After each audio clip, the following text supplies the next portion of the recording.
kick. Nice. Rell. Fake it. Low kick. Right. Low kick.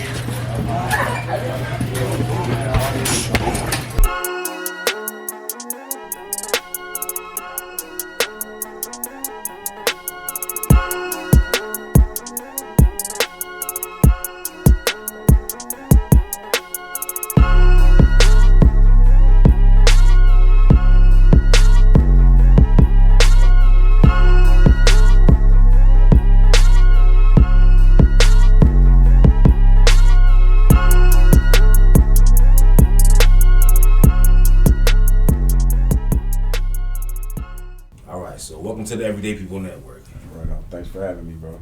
It's a pleasure. Go ahead and introduce yourself. My name is Jerell, aka Rell, aka Kiss Gang Relly. I am a artist, a fighter, and a personal trainer. Boom. Okay, so how did you get into the sport? I started in combat sports back in 6th grade, actually, with wrestling. And funny story, my brother is 2 years older than me, so he went to middle school before I did. And that was the first time I heard about wrestling. So when my brother told me that wrestling was one of the only sports that 6th graders could play, I thought what he was talking about was like WWE wrestling. So like I could not wait to get in 6th grade so that I could wrestle.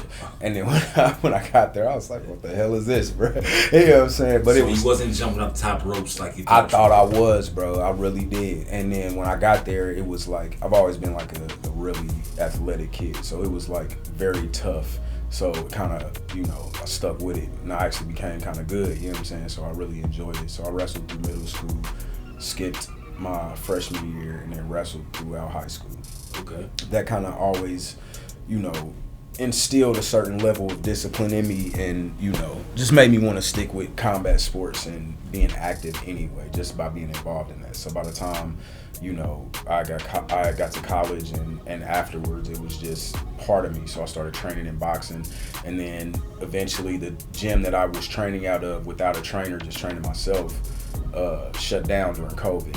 And then that basically led me to be like, well, wonder what other gyms is around here. And I was watching a UFC fight, and they had mentioned something about American Top Team being one of the biggest gyms in the world for UFC fighters. So looked up and was checking to see if there was an ATT in Indianapolis. There was. I walked in, I never left. And it literally just been progress ever since, bro. So you started off wrestling. When did you realize it was important to mix it up and have different skill sets? I want to say when I got to college, because I was an athlete all through high school, and then once sports went away, it was kind of a thing that I did to pass the time. Unfortunately, growing up, I've been in more street fights than I can count. Right. So, like, naturally, having a gym at my exposure that I can go to anytime that had a punching bag was just like, well, let me go in here. And they had nice speed bags in there and everything. So that's kind of how I passed my time between classes and stuff like that to relieve stress. So it was kind of the same intensity, but just a different focus, you know what I'm saying? And then from there, I just kind of trained myself for years, learning terrible techniques, very wrong, you feel me? But it was a good workout, so it kept me being active. And then by the time I walked in ATT, now it was kind of like an actual focus, like, you know what I'm saying? Now it's not just a workout to me, it's an actual, well, if you want to fight, we have fights coming up, you know what I'm saying? And after a while, you get your confidence up, you eventually are, you don't have to, but eventually you're gonna, a person like me that's like, I'm very competitive, I'm with all the combat sports, danger is fun to me, you know what I'm saying? To me, it was just like a no-brainer, like, okay, well, I feel like my skill set is really getting nice, so it's time for me to put it to the test. And then once you feel that, like, I don't know, bro, the exhilaration, it's a high you damn near always chasing, no cap, like, it's just, I need it now. So you is it safe to say you took it seriously when you walked into the AT? I had to because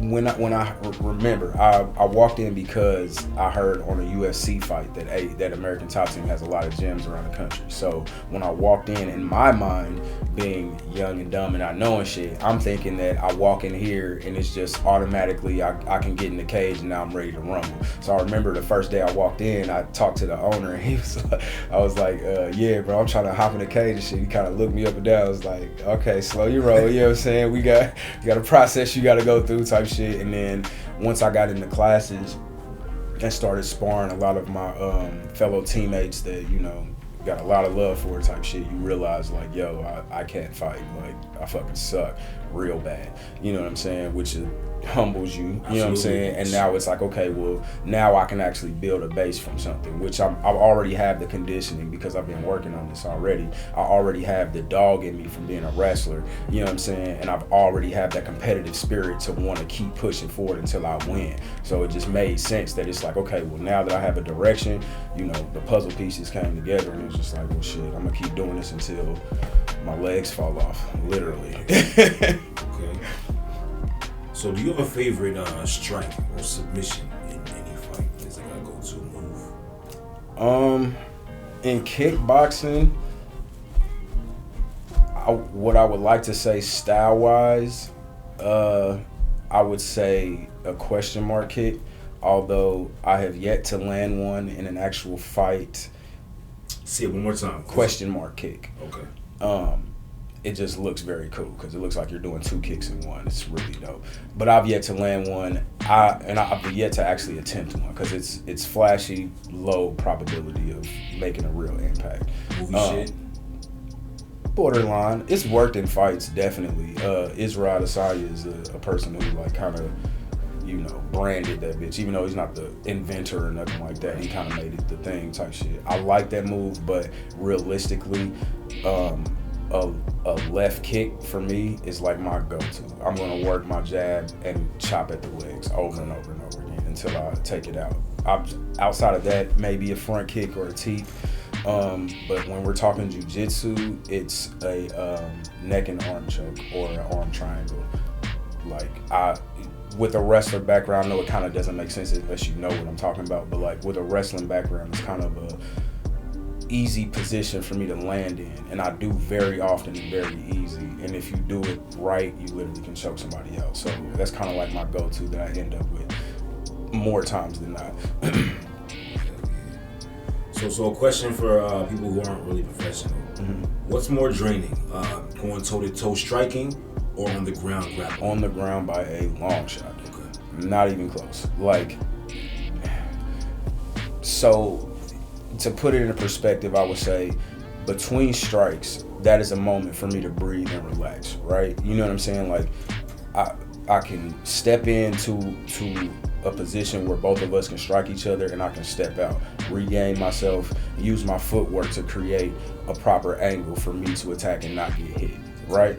If we're on the ground, it's my weight versus your weight at all times. You know what I'm saying? So it's very physical at all times versus fighting is like this.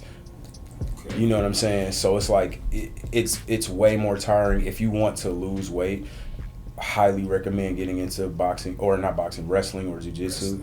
Yeah, it's very, very tiring, it's very demanding, and it's full body all the time. You know what I'm saying? So yeah, it worth it. I think especially a lot more black people should look into getting into jiu-jitsu, like ASAP. Jiu-jitsu, wrestling, some ground combat. Specifically jiu-jitsu. Don't.